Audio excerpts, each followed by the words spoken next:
आत्मा की खोज, अनंत शक्ति, आनंद और शांति, ईश्वरीय भक्ति के लिए जुड़े रहें हमारे चैनल से। आपका अपना चैनल गुरु अशोक तिवारी, लाइक और सब्सक्राइब करना ना भूलें। धन्यवाद। जय माता की, जय परशुराम। श्री गणेशाय नमः। तो बंधुओं, इस प्रकार से 13वें दिन कौरवों ने अकेले वीर अभिमन्यु को चारों तरफ से घेर करके और मार डाला। पांडवों की सारी सेना में हाहाकार मच गया।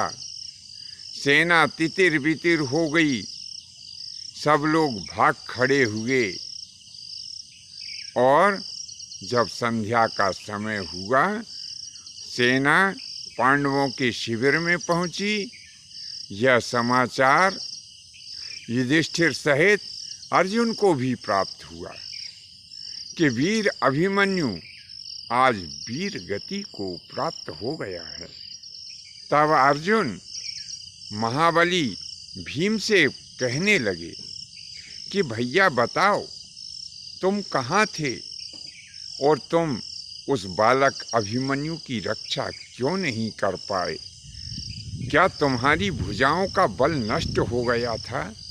तुम चाहते तो अकेले संपूर्ण कौरव सेनाओं को अपने भुजाओं का जो बाहुबल है उसके बीच में करके उस सारी कौरव सेना को तुम पीस डालते।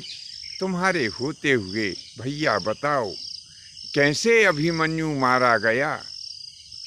तब भीमसेन कहने लगे कि अर्जुन, मैं क्या करूं? मैं अभिमन्यु की रक्षा के लिए साथ में गया हुआ था। तो जैसे ही हम प्रथम द्वार के ऊपर पहुंचे और युद्ध होने लगा, तब जयद्रथ ने मेरे को देख लिया। वह समझ गया कि मेरे होते हुए अभिमन्यु का कोई बाल से बांका भी नहीं कर सकता। तब उसने क्या किया कि वीर अभिमन्यु को भीतर जाने का मार्ग दे दिया और मेरे को प्रथम द्वार के ऊपर ही रोक लिया। मैं दिन भर उससे युद्ध करता रहा। जयद्रथ का नाम कान में पड़ते ही अर्जुन को अपने कुछ पुराने वो बैर याद आ गए जो कि उसे जयद्रथ से चुकाना था। अर्जुन कहने लगे कि कल मैं ऐसा भीषण संग्राम करूंगा कि सारी दुनिया देखती रह जाएगी और सूर्य अस्त होने से पहले ही मैं जयद्रथ का वध भी कर दूंगा। और यदि मैं ऐसा ना कर पाया तो मैं माता कुंती की शपथ लेकर के कहता हूँ कि यदि मैंने कल जयद्रथ का वध नहीं किया तो मैं स्वयं अग्नि में प्रवेश कर जाऊंगा। जब अर्जुन ने ये प्रतिज्ञा की तो वहाँ पर कुछ दुर्योधन के गुप्तचर खड़े हुए थे। उन गुप्तचरों ने जाकर के दुर्योधन से कहा कि अर्जुन ने भीषण प्रतिज्ञा की है। वो कहते हैं कि मैं कल जयद्रथ का वध कर दूंगा और यदि वध ना कर पाया तो मैं स्वयं अग्नि में प्रवेश कर जाऊंगा। अब दुर्योधन विचार करता है कि अर्जुन कोई हल्का फुल्का वीर तो है नहीं कि कह दिया और बात पूरी नहीं हुई तो अरे चलो वो तो हमने कह दिया था, पूरा नहीं हुआ तो कोई बात नहीं। अर्जुन ने जो अपने मुख से कह दिया, अर्जुन उसे अवश्य ही पूरा करेगा। या तो वह कल जयद्रथ का वध कर देगा अथवा अग्नि में प्रवेश कर जाएगा। ऐसा जब दुर्योधन ने विचार किया तो उसने अपने प्रमुख महारथियों की एक सभा बुलाई। सभी महारथियों के सामने ये बात रखी गई कि अर्जुन ने प्रतिज्ञा की है कि वह कल जयद्रथ का वध कर देंगे और जयद्रथ का वध ना कर पाए तो स्वयं अग्नि में प्रवेश कर जाएंगे। तो दुर्योधन ने सभी महारथियों से कहा कि कल 6 महारथी जयद्रथ की सुरक्षा में तैनात रहेंगे और 7वें जयद्रथ स्वयं रहेंगे। तो जब 7 महारथी एक साथ अर्जुन से युद्ध करेंगे तो निश्चय ही अर्जुन का वध हम में से किसी एक महारथी के हाथ हो जाएगा।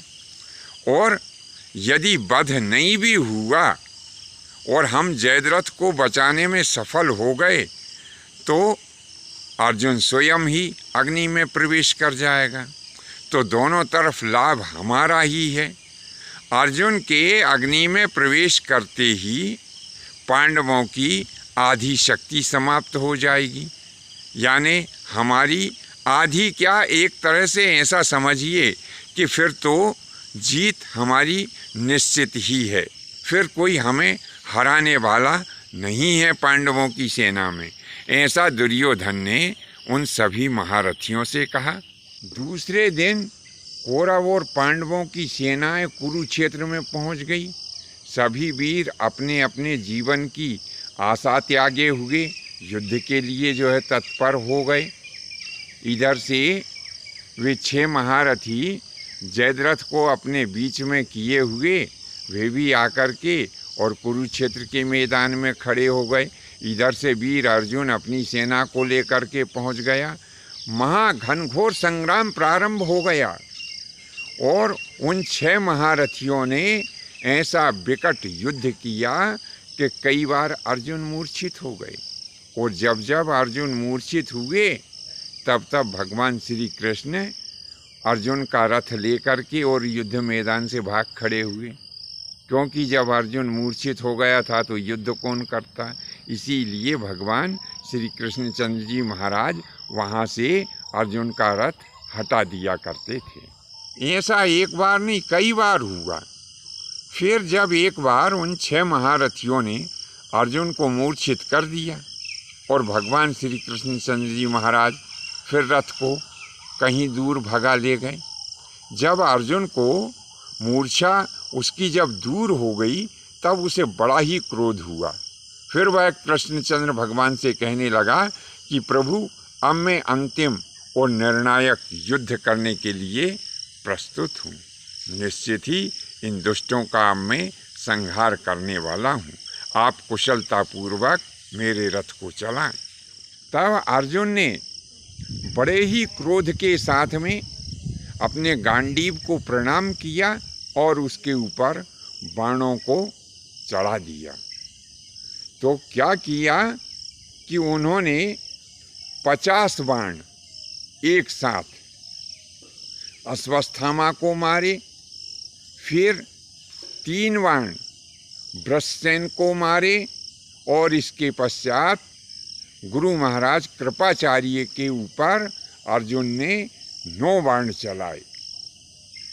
मामा शल्य के ऊपर 16 बाणों की वर्षा की, कर्ण के ऊपर 32 बाण चलाए और जयद्रथ को 64 बाण मारे। ये सब बाण अर्जुन ने अपने गांडीव के ऊपर चढ़ा करके और सारे योद्धाओं के ऊपर आक्रमण किया। अर्जुन का ऐसा विकट युद्ध देख करके दुर्योधन ने अपने रथ का रुख मोड़ दिया और युद्ध क्षेत्र से भाग गया। तो ऐसा विकट संग्राम किया। 14वें दिन अर्जुन ने विचार किया कि मैंने इतने दिव्य बाण इन महारथियों के ऊपर चलाए हैं, तो निश्चित ही 1-2 महारथी तो अपना शरीर छोड़ चुके होंगे, ऐसा अर्जुन को पूरा भरोसा था। लेकिन वे 6 महारथी भी बड़े ही युद्ध कुशल थे। उन्होंने अर्जुन के द्वारा चलाए गए सभी बाणों को नष्ट कर दिया। थोड़ी देर बाद अर्जुन ने देखा कि 6 के 6 महारथी खड़े हुए हैं और हंस रहे हैं। अर्जुन को बड़ी ही निराशा हुई। अर्जुन गांडीव को छोड़ करके अपने जो तरकश था उसका भी त्याग कर दिया और हाथ जोड़कर भगवान श्री कृष्णचंद्र जी महाराज से कहने लगा कि प्रभु, इन दुष्टों का संहार कैसे होगा, बताइए। सूर्यास्त होने को है, मैं इनका वध नहीं कर सका और अब मुझे अग्नि में प्रवेश कर जाना चाहिए। ऐसा कह करके अर्जुन बड़ा ही शोकाकुल हो गया। बंधुओं, आज के लिए बस इतना ही। इससे आगे की कथा फिर कभी आपकी सेवा में प्रस्तुत की जाएगी। आज्ञा दीजिए। धन्यवाद। जय माता की, जय परशुराम जी की।